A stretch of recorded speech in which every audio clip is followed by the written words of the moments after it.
Hi, I'm Jamie with Old Enough to Know Better Games, and today we're going to play Hero Realms with the character packs versus the Lich Boss deck.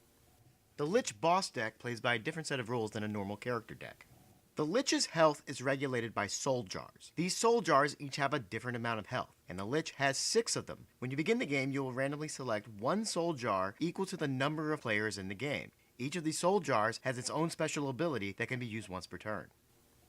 The Lich also has a special deck called the Grimoire. The Grimoire is a deck comprised of 10 minions. These cards are essentially champions, but they don't count as champions for certain cards such as Close Rank, where the Lich would count the number of champions in play. Minions don't count as champions in that case, but in the instance of players needing to target a champion, a minion counts as a champion.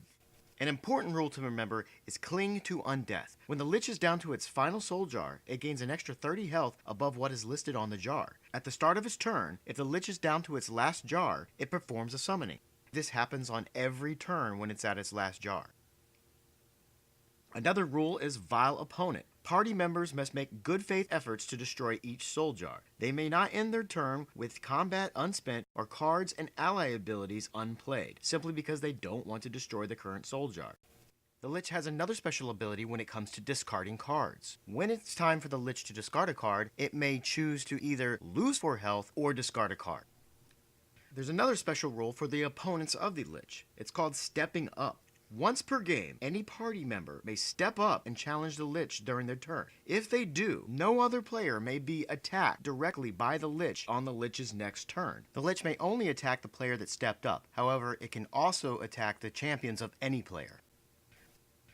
And finally, the Lich has a special card called Corrupting the City. When the Lich shuffles his deck, if there are 20 or more cards in the deck, it gets the Corruption ability. The Corruption ability allows the Lich to perform a summoning and gain attack equal to the size of the party that is fighting against it. If the Lich has 30 or more cards when it shuffles the deck, then that Corruption card is flipped over to the Control side, which gives it an even more powerful effect. It allows the Lich to perform 2 summonings and gain combat equal to twice the starting size of the party. This Corruption or Control card can only be used once per turn.